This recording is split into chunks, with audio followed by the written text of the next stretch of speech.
India. Just the name of this ancient country brings to mind visions of busy markets with exotic sights and smells, lavish temples and shrines, and dusty roadways continually traversed by man and beast.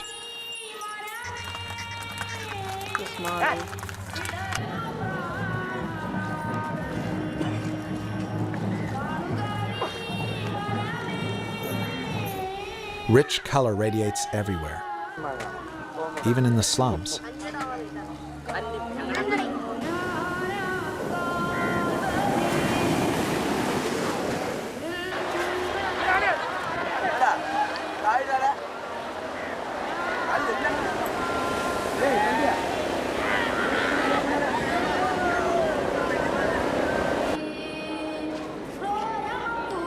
Undoubtedly among the most beautiful of all the races on earth, the people of India are peaceable and have a warm disposition.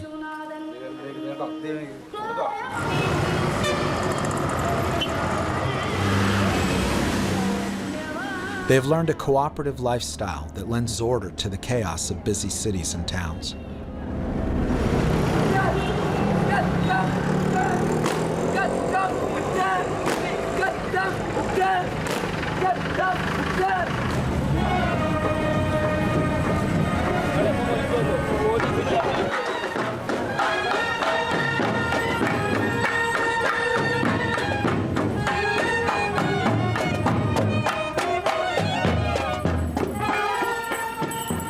Yet all nations have their struggles, and India is no exception. Along with holding the second largest population in the world, India is home to 1/3 of the world's poor. Extreme poverty is a daily reality to over 300 million people.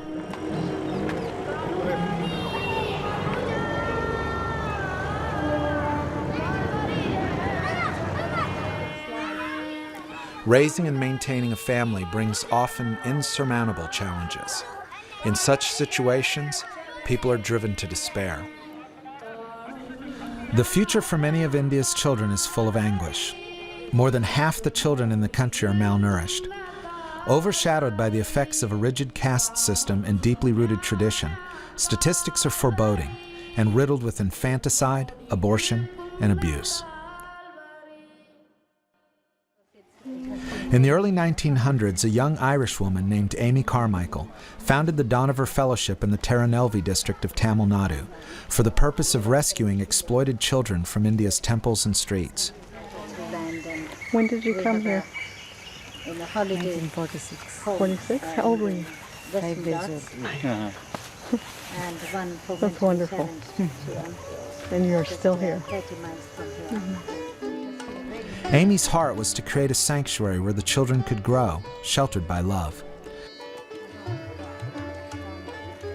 Her love of beauty and attention to detail is reflected in the simple grace of Dohnavur's buildings and grounds, in the books and poetry she wrote about their life together, and especially in the hearts of the children she mothered so well.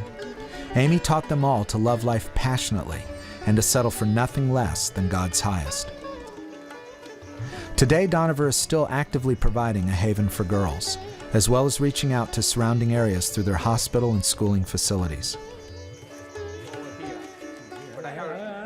Much in the same tradition, Pastor K.V. Daniel, founder of Voice of Gospel Ministries, received a burden for saving children who are being victimized by current social and economic pressures. Pastor Daniel exudes the love and joy of Christ wherever he goes. He knows firsthand the hunger suffered by those he seeks to help. Born in 1955 to a Christian family, he came to know at a young age that Christ had a purpose for his life. When God called him into the ministry, he obeyed wholeheartedly. In 1975, Pastor Daniel established Voice of Gospel Ministry with an intention to reach the unreached in India and the surrounding countries. Voice of Gospel is an evangelistic and compassion mission organization that focuses on church planting, training of the nationals, education, and welfare of the poor and needy.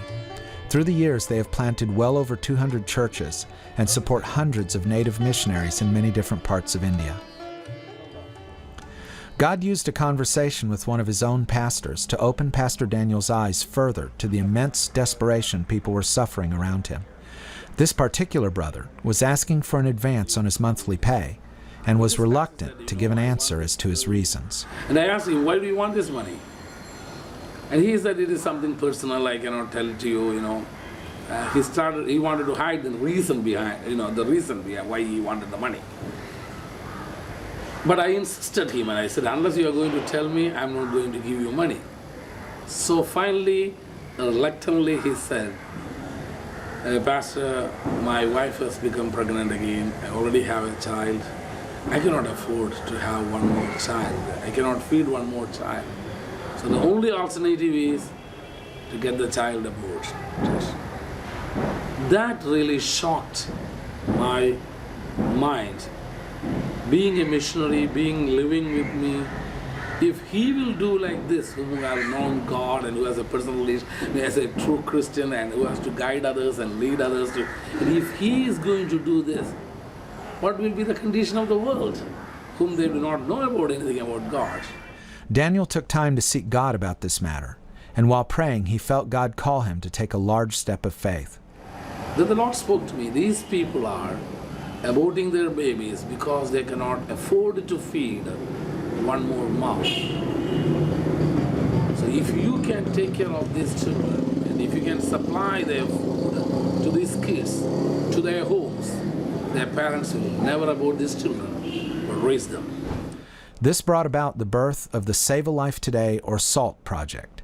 This ministry actively supports and enables mothers and fathers to make the choice to nurture and raise their children.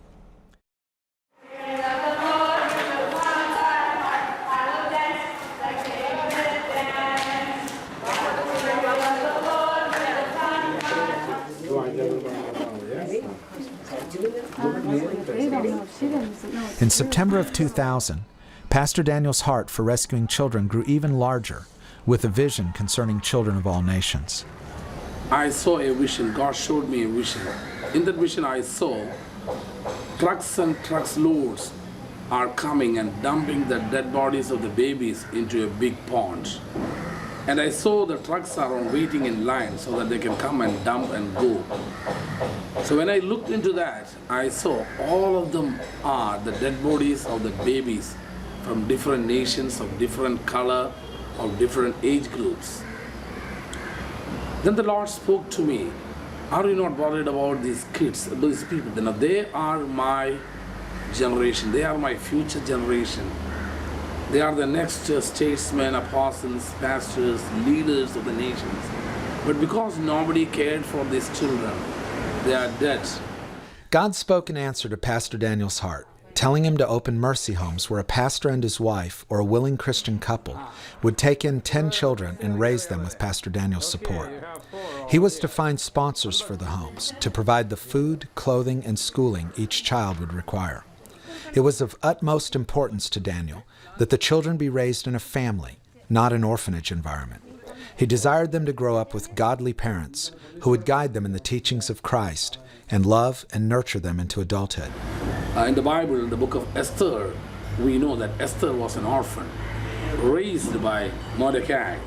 So because he raised that orphan, she became the queen of the nation and able to change the whole history of a nation and of a people. And God said, this is what I'm going to do with these children.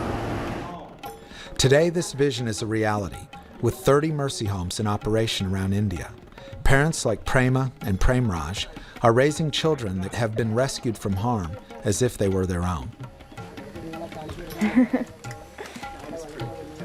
It takes $20 a month to support a child through SALT Babies, allowing the child to be raised by his or her parents.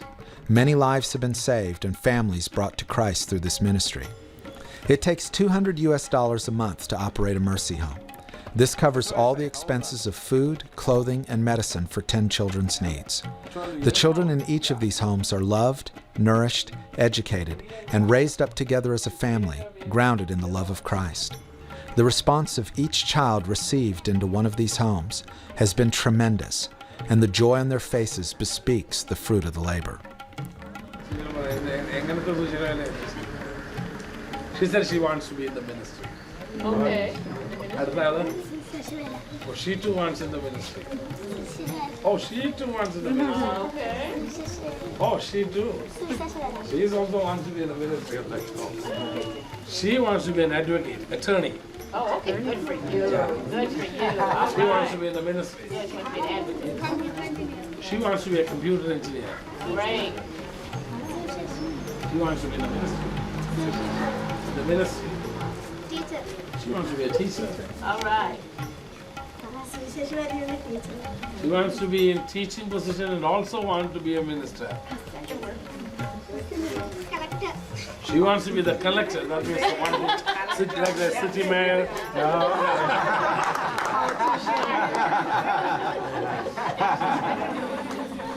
People like you and I can provide the support needed to continue rescuing children from the hopelessness and hunger they feel every day. Every dollar sent to these ministries is used completely in support of these beautiful children. Today, children in India can be offered an alternative to the hardships they face through the ministry of Mercy Homes and Salt Babies. That alternative is love. These children will honor their land by the light and joy within them, and India will be blessed with their love.